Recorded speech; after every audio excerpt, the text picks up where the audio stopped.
saber los nombres de los reyes de Israel y una cronología bíblica, pero eso no quiere decir que entiendan las cosas profundas de Dios. Hay secretos sagrados que Dios ha revelado a sus hijos por medio de su palabra. La Biblia para los hijos de Dios que oran y obedecen su palabra tiene la iluminación del Espíritu Santo, quien tiene en ellos y por medio de ellos un ministerio del cual nada saben los inconversos.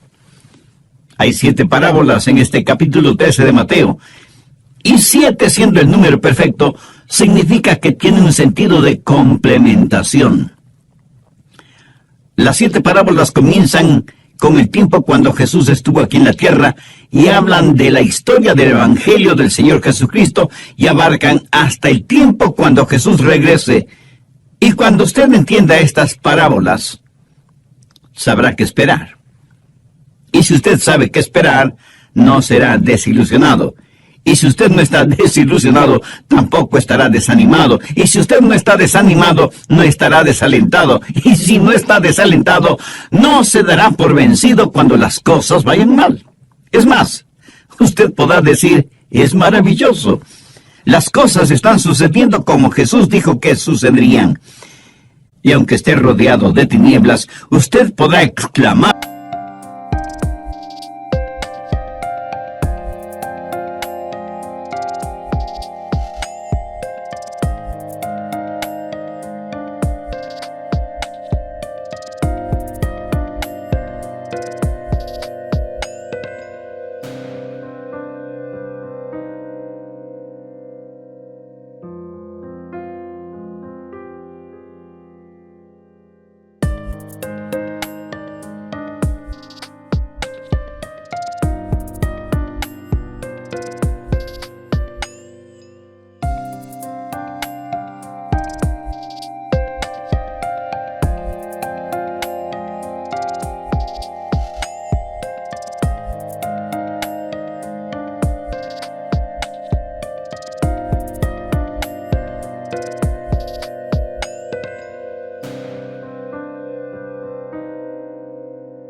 se está volviendo gloriosamente oscuro, y todo se realice de acuerdo a como lo profetizó la Biblia. Vemos al mundo en toda su maldad y a la iglesia con toda su debilidad. Y vemos a la gente rechazando el Evangelio, y a veces pensamos, tal vez el Evangelio no es la verdad, o que nuestras expectativas no serán cumplidas. Pero entonces leemos Mateo 13 y decimos, todo está sucediendo precisamente como debe suceder. Hay 7 cosas que usted debe saber de lo que va a suceder. Primero, debe esperar el rechazo del Evangelio. No cree que si Cristo es presentado con toda su historia, su belleza, su sabiduría, su autoridad y su poder, la gente vendrá corriendo a Jesús. Si usted cree eso, es que tiene falsas expectativas y será desilusionado. Escúcheme, no importa cuán positivamente usted presente a Cristo, le puedo asegurar que la gente lo rechazará. Jesús sabía la condición dura del corazón humano y por eso enseñó la parábola del sembrador. Y en esta parábola el Señor habla de 4 clases de terrenos sobre los cuales cae la semilla. Ahora recuerde que la semilla es el mensaje del Evangelio. Veamos Mateo 13:19. Jesús está hablando y dice, cuando alguno oye la palabra del reino y no la entiende, viene el malo y arrebata lo que fue sembrado en su corazón. Este es el que fue sembrado junto al camino. Esta frase, sembrado junto al camino, hace referencia a un sendero que bordea y cruza el terreno, y como es tan citado por todos, es tierra endurecida, en donde la semilla no penetra, y se queda a ras del suelo, por lo que las aves vienen y se comen la semilla. Como pastor y predicador, bien sé que muchas veces el Evangelio cae en corazones endurecidos por los afanes de este mundo. Parte de la semilla cayó en pedregales. Verso 20. Y el que fue sembrado en pedregales, este es el que oye la palabra y al momento la recibe con gozo. Pero ahora ponga atención a lo que dice el verso 21. Pero no tiene raíz en sí, sino que es de corta duración, pues al venir la aflicción o la persecución por causa de la palabra, luego tropieza. En este caso, la semilla se asienta en una muy delgada capa de tierra, debajo de la cual solo hay rocas, y representa a la persona que uno piensa que va a ser un cristiano o una cristiana extraordinario. Hace una profesión de fe, se bautiza, pide membresía en la iglesia, pero después de una semana deja de venir. Yo llamo a esas personas cristianos tipo Alka-Seltzer. ¿Por qué? Porque burbujean ruidosamente por un momento y luego desaparecen. Veamos el verso 22. El que fue sembrado entre espinos, este es el que oye la palabra, pero el afán de este siglo y el engaño de las riquezas ahogan la palabra y se hace infructuoso. Representa a aquellos que oyen la palabra, pero en verdad nunca se arrepienten de sus pecados, porque las cosas materiales y mundanas son la prioridad número uno en su vida, no el Señor Jesucristo y su palabra. La última categoría está descrita en el verso 23.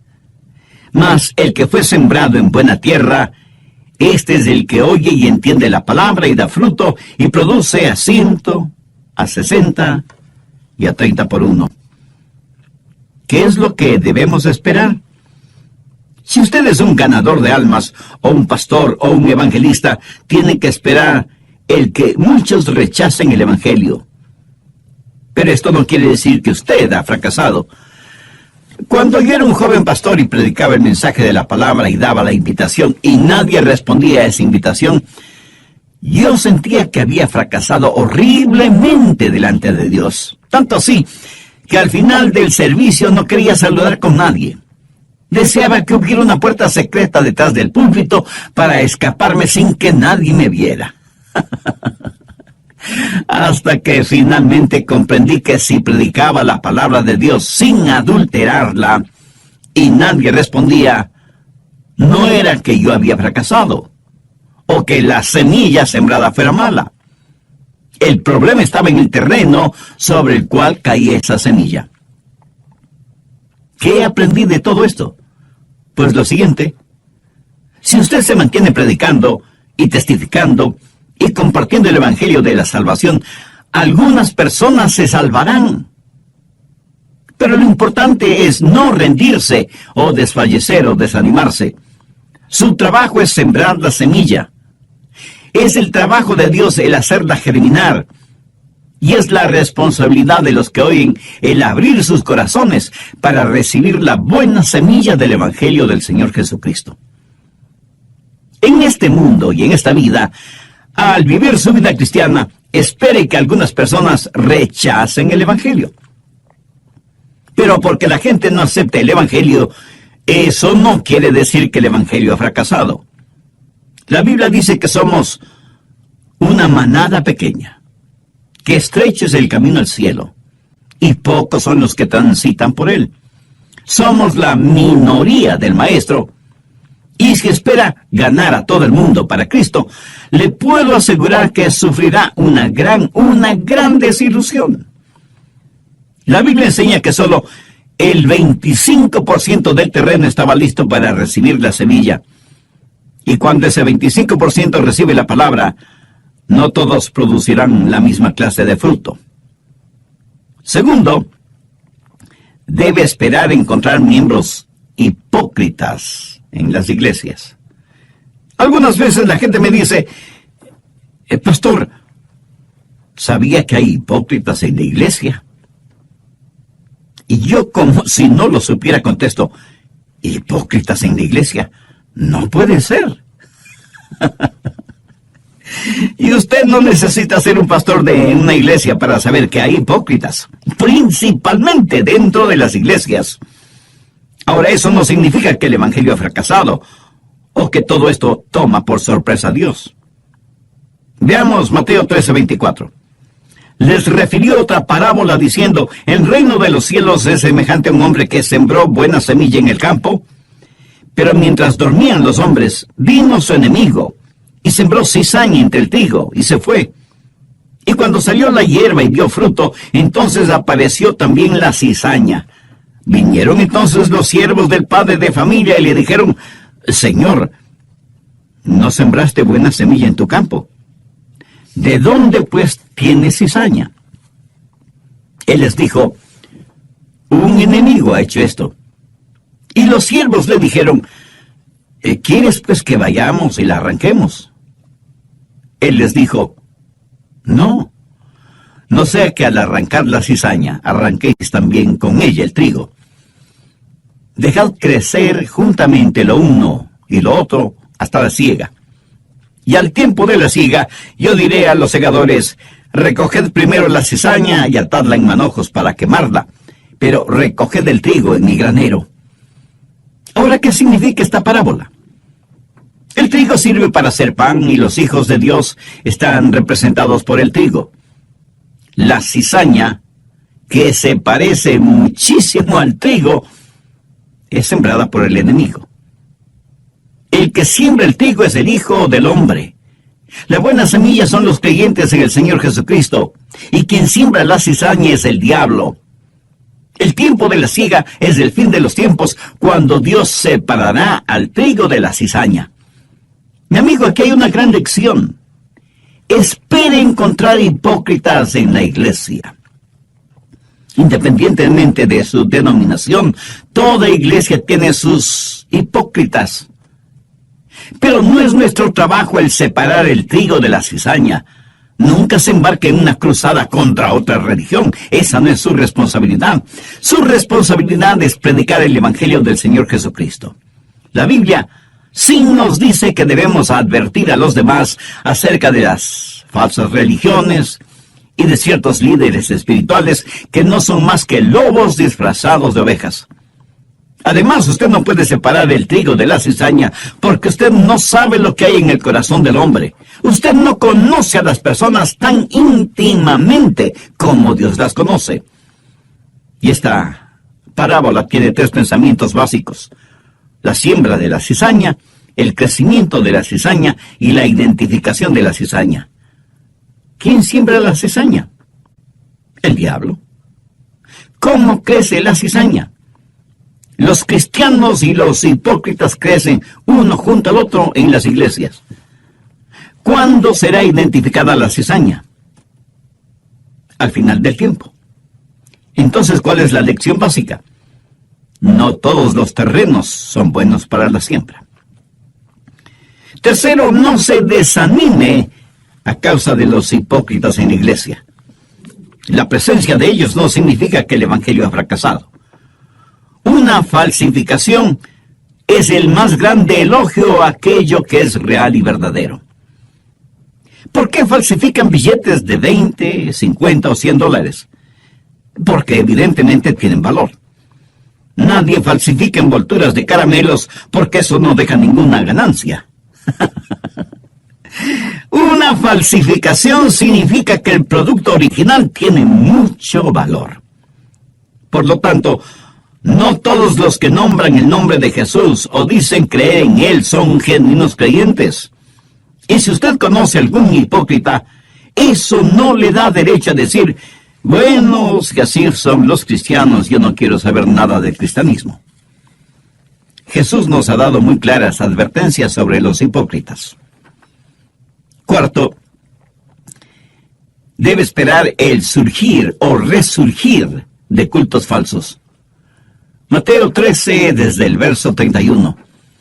Otra parábola les refirió diciendo: el reino de los cielos es semejante al grano de mostaza que un hombre tomó y sembró en el campo, el cual a la verdad es la más pequeña de todas las semillas, pero cuando ha crecido es la mayor de las hortalizas y se hace árbol, de tal manera que vienen las aves del cielo y hacen nido en sus ramas. Algunas personas dicen: eso es maravilloso, de una diminuta semilla un gran árbol. ¡Cuán extraordinario es el Evangelio! Mi amigo, esa no es la enseñanza. Verá, la semilla de mostaza es pequeña y punzante. de sabor fuerte y picante. Eso habla del poder explosivo del Evangelio. Cuando germina y crece, se transforma en un gran árbol. Pero aquí se habla de un crecimiento no natural, descomunal. Y las aves que hacen sus nidos en las ramas de este gigantesco árbol representan poderosos demonios. Recuerda que en Mateo 13:4 dice que vinieron las aves y se comieron la semilla sembrada. La misma palabra usada para aves en el verso 4 es usada en el verso 32 y hace referencia a poderosos demonios. Mire Mateo 13:19. Cuando alguno oye la palabra del reino y no la entiende, viene el malo y arrebata lo que fue sembrado en su corazón. Las aves que arrebatan la semilla representan al diablo. Por favor, anote al margen Apocalipsis 18:2. Habla de Babilonia, la cuna de toda religión falsa. En Babilonia fue construida la Torre de Babel. Nimrod, el fundador de Babilonia, fue el primer prototipo del anticristo. Dios, mirando el juzgamiento final de toda religión falsa, dice en Apocalipsis 18:2, y clamó con voz potente diciendo, ha caído la gran Babilonia, y se ha hecho habitación de demonios y guarida de todo espíritu inmundo, y albergue de toda ave inmunda y aborrecible. Lo que está diciendo aquí es, lo que comenzó como una semilla de mostaza, se ha transformado en un árbol descomunal, en donde las aves inmundas hacen sus nidos. Mi amigo, esa es la razón por la que vemos cultos, religiones falsas, surgiendo por todo el mundo. Pero lo repito, esto no significa que el Evangelio haya fracasado, o que la Biblia no sea verdadera. Ahora escúcheme atentamente. Si no hubiera cultos y religiones falsos, entonces podría decir que la Biblia no es la verdad, porque la Biblia dice que habrá cultos y religiones falsos. En 1 Timoteo 4:1 leemos, en los postreros tiempos algunos apostatarán de la fe, escuchando espíritus engañadores y a doctrina de demonios. Así que no se desanime si muchos no creen en la Biblia y muchos más no aceptan a Cristo como su Salvador. No se desanime porque hay hipócritas en las iglesias o por el resurgimiento de cultos y religiones falsos. Jesús dijo que eso es exactamente lo que sucedería. La semilla de mostaza se ha transformado en un árbol gigantesco y las aves representativas de espíritus inmundos habitan en las ramas del cristianismo apóstata. La conclusión de este estudio bíblico en el próximo programa. Regáleme un minuto más de su tiempo. ¿Ha recibido a Jesucristo en su vida como su Salvador y Señor? ¿Se ha arrepentido de sus pecados y ha pedido el perdón de Dios? Dios no solo que le ama, sino que quiere perdonarle y salvarle. Tanto le ama que envió a su Hijo, el Señor Jesucristo, para que muriera en la cruz, para hacer expiación por sus pecados. Tome la más importante decisión espiritual de su vida. Acepte y reciba a Cristo en su vida como su Salvador y Señor. Pídale que le ayude a ser la persona que Él quiere que usted sea y que le haga un instrumento útil y de bendición en sus manos. Y todo esto pídalo en el nombre del Señor Jesucristo. Los milagros que hizo Jesús fueron para mostrar el poder del reino. Pero, ¿qué hicieron los judíos? Ellos rechazaron a Jesús, le difamaron, le criticaron, confabularon con los gentiles hasta crucificarle. Y el tesoro, o sea, Israel, fue enterrado de nuevo. Pero Jesús fue a la cruz para comprar ese tesoro escondido y cubierto. Y la gente no puede entender el plan de Dios para Israel, a menos que conozca bien la Biblia. En Proverbios 25:2 leemos, la gloria de Dios es encubrir un asunto. Cuando leemos el Evangelio de Mateo hasta el capítulo 12, vemos a Jesús haciendo milagros. Pero después del capítulo 12 ya no hace más milagros, sino que enseña por medio de parábolas. ¿Por qué?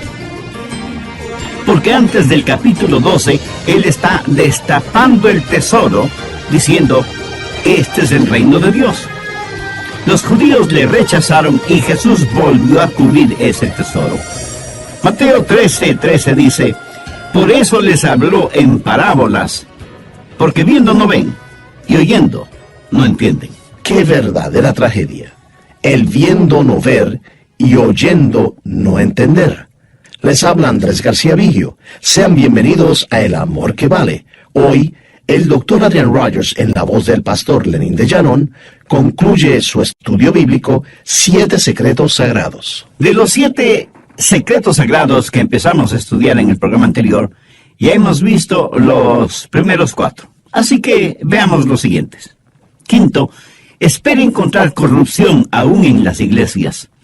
Mateo 13:33 dice, otra parábola les dijo, el reino de los cielos es semejante a la levadura que tomó una mujer y escondió en 3 medidas de harina hasta que todo fue leudado. Aquí tenemos a una mujer que tomó 3 porciones de harina, más bien dicho, de masa, y le puso levadura para que leude. Pero note que la mujer puso la levadura en la masa en forma furtiva. Recuerde que el pan sin levadura es un símbolo de pureza. En la Biblia, la levadura es un símbolo de pecado, de maldad, de corrupción. En el Antiguo Testamento, el pan ofrecido como holocausto era sin levadura. Veamos Éxodo 12:8. Y aquella noche comerán la carne asada al fuego y panes sin levadura. Levítico 2:4. Cuando ofrecieres ofrenda cocida en horno, será de tortas de flor de harina sin levadura amasadas con aceite. En el Nuevo Testamento, Pablo escribe a los Corintios y les dice, no es buena vuestra jactancia. ¿No sabéis que un poco de levadura leuda toda la masa? Limpiaos pues de la vieja levadura para que seáis nueva masa, sin levadura como sois. Porque nuestra Pascua, que es Cristo, ya fue sacrificada por nosotros. Así que celebremos la fiesta, no con la vieja levadura, ni con la levadura de malicia y de maldad, sino con panes sin levadura, de sinceridad y de verdad. ¿Qué es lo que hace la levadura? Bueno, nosotros los hombres tenemos que estudiar e investigar sobre el asunto. Las mujeres, en cambio, saben de estas cosas casi por intuición. Verá, la levadura trabaja silenciosamente, imperceptiblemente, y trabaja mucho mejor en un medio ambiente abrigado. Muchas mujeres ya de edad me han contado que ellas veían a sus abuelitas o madres envolver la masa leudada en una tela y dejarla varias horas, o de un día para otro, junto a la candela u horno de la cocina, para que con el calorcito trabajara mejor la levadura que estaba en la masa. Y seguramente muchas mujeres que me están escuchando saben de eso, ¿no es cierto? Ahora, todo este trasfondo es como si el diablo hubiera dicho, bueno, como no puedo derrotar a la iglesia, voy a unirme a la iglesia. Y siembra cizaña entre el trigo para corromper la iglesia. Y hace surgir cultos falsos para que prediquen un evangelio falso y penetre las iglesias con enseñanzas malévolas. Por eso Jesús dijo que debíamos cuidarnos de la levadura de los fariseos. En la Biblia, Jesús hace referencia a los fariseos, a los saduceos y a los herodianos, o sea, 3 tipos de levadura. ¿Cuál era la levadura de los fariseos? El legalismo. ¿Cuál era la levadura de los saduceos? El liberalismo. ¿Y cuál era la levadura de Herodes? El libertinaje. Herodes fue un rey que amaba el placer por el placer. No solo que como monarca tenía la libertad de hacer lo que le diera la gana, sino que había degenerado esa libertad hasta convertirla en libertinaje. Algunas personas creen que libertad y libertinaje son acciones sinónimas y nada más alejado de la verdad. Más bien son acciones antónimas, o sea, contrarias. La libertad actúa dentro de ciertos parámetros éticos y morales, y algunas veces espirituales, mientras que el libertinaje no respeta fronteras para su desenfreno. Estas tres cosas, el legalismo, el liberalismo y el libertinaje, han invadido la iglesia del Señor. ¿Significa eso que debemos rendirnos? ¿Tirar la toalla? No, más bien significa lo opuesto. ¿Se ha preguntado alguna vez por qué Satanás quiere corromper la iglesia si es que eso no fuera algo bueno? Satanás es un pervertido.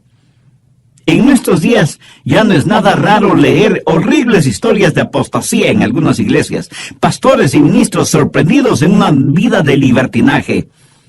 Otros son fanáticos religiosos legalistas que hacen énfasis en la salvación por obras. Otros niegan la deidad de Cristo. Otros niegan la resurrección de Cristo. Y otros niegan todo lo que tiene que ver con el Señor Jesucristo.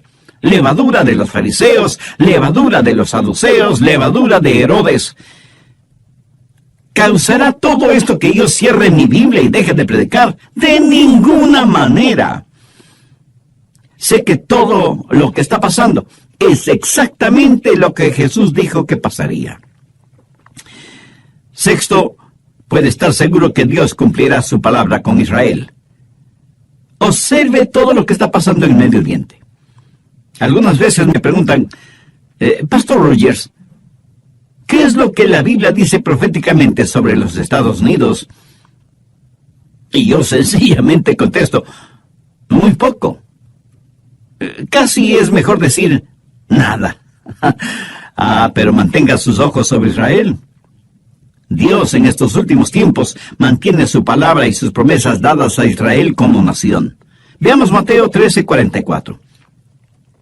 Además, el reino de los cielos es semejante a un tesoro escondido en el campo, el cual un hombre halla y lo esconde de nuevo, y gozoso por ello va y vende todo lo que tiene. ¿Para qué? Para comprar aquel campo. ¿Cuál es ese tesoro escondido en el campo? Israel. En la parábola, cuando el hombre compra el campo en donde está escondido el tesoro, entonces ese tesoro ya es suyo, le pertenece. Algunos interpretan erróneamente que el tesoro escondido es el Evangelio del Señor Jesucristo y que nosotros somos el hombre que compra el campo a fin de poseer el tesoro. Bien, recuerde, el campo es el mundo. Y la iglesia no compra el mundo.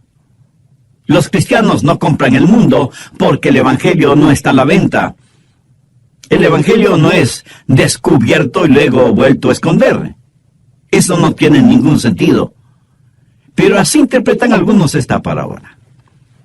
Escuche, Jesús llama a Israel su tesoro peculiar. Y al hablar de Israel hay cosas básicas que debemos entender. Primero, hubo un breve periodo de tiempo cuando Jesús destapó ese tesoro. Él hizo una solemne promesa a Abraham, pero el tesoro estaba escondido. Quiero decir, estaba encubierto antes de la venida de Jesús. Israel era una nación ignominiosamente pequeña cuando Jesús estuvo aquí en la tierra. O sea, el tesoro estaba enterrado en el campo. Por un breve tiempo Jesús reveló ese tesoro. Veamos Mateo 12:27. Los fariseos habían acusado a Jesús de echar fuera a los demonios por el poder del príncipe de los demonios. Y Jesús les dijo, ¿y si yo echo fuera a los demonios por Beelzebú, por quién los echan vuestros hijos? Por tanto, ellos serán vuestros jueces. Pero si yo por el Espíritu de Dios echo fuera a los demonios, ciertamente ha llegado a vosotros el reino de Dios. Segundo, el tesoro estaba enterrado en el campo y Jesús dijo, he desenterrado el tesoro para mostrarles el reino. Los milagros que Jesús hizo fue para mostrar el poder del reino. Pero los judíos rechazaron a Jesús, mintieron acerca de él, le critican en contra de Israel. Pero Dios no ha terminado con Israel. Él ha comprado el campo, que es el mundo, y va a tomar posesión de este su tesoro peculiar, Israel. Si quiere usted saber lo que Jesús está haciendo en el mundo hoy, mantenga su vista y su atención sobre Israel. A pesar de que muchos rechazan el Evangelio, A pesar de que hay hipócritas en las iglesias, a pesar de que hay corrupción en las iglesias, a pesar del resurgimiento de cultos y religiones falsos, a pesar del odio y la persecución contra Israel, Jesús continúa edificando su iglesia porque Él mismo dijo, edificaré mi iglesia y las puertas del Hades no prevalecerán contra ella. Mateo 13:45. También el reino de los cielos es semejante a un mercader que busca buenas perlas, que habiendo hallado una perla preciosa fue y vendió todo lo que tenía y la compró. Algunas personas dicen, bueno, la perla de gran precio es el Evangelio, y debemos vender todo lo que tenemos para poder comprar ese Evangelio. Mi amigo, esa es una necedad, una locura. El Evangelio no está a la venta. Y aunque no estuviera, nosotros estamos en bancarrota. No tenemos absolutamente nada. El mercader que busca buenas perlas es Jesús. La perla de gran precio es la iglesia que Él ama. Israel es su peculiar tesoro, pero no es una perla. Las piedras preciosas pueden ser cortadas, divididas, esmeriladas, pulidas. Pero no se puede hacer lo mismo con una perla. La iglesia es un cuerpo indivisible en el Señor Jesucristo, y es Cristo quien con sus platinadas lágrimas y el rubí líquido de su sangre compró esa perla de gran precio. Y así como una perla es sacada a la superficie desde las profundidades de las aguas, así Jesús nos ha levantado. Así como un grano de arena en la ostra se convierte en una preciosa perla, así Jesús, a pesar de nuestra fealdad espiritual, nos ha embellecido para hacernos parte de la iglesia, la perla preciosa. Séptimo, espere el total juzgamiento por parte de Dios. Y Dios juzgará con justicia. Mateo 13:47. Asimismo, el reino de los cielos es semejante a una red que echada en el mar recoge de toda clase de peces, y una vez llena, la sacan a la orilla, y sentados recogen lo bueno en cestas, y lo malo echan afuera. Así será el fin del siglo. Saldrán los ángeles y apartarán a los malos de entre los justos, y los echarán en el horno de fuego. Allí será el llanto y el crujir de dientes. Jesús les dijo, ¿habéis entendido estas cosas? Ellos respondieron, sí, Señor. Dios tiene su red y la echa sobre las naciones del mundo para ganar almas. ¿Cuál es su trabajo o mi trabajo en este mundo en el cual vivimos? Nuestro trabajo es lanzar la red. Dios separará los peces buenos de los peces malos. Cuando predico, algunas personas vienen a Cristo, pero no son salvas. Mi amigo, esa no es mi responsabilidad. Yo no puedo hacer que nadie sea un creyente o un incrédulo. El reino de Dios es como una red que lanzamos en las naciones de este mundo, y al final de los tiempos, aquel que separa el trigo de la cizaña, ese mismo Dios es quien separará los buenos de los malos. Ahora, ¿qué significa todo esto para nosotros? Escúcheme atentamente. Dios sabe exacta y precisamente cómo va a ser la situación. ¿No es increíble que hace más de 21 siglos Jesús dijera lo que pasaría ahora? Él dijo que no todos escucharían el Evangelio.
Dios.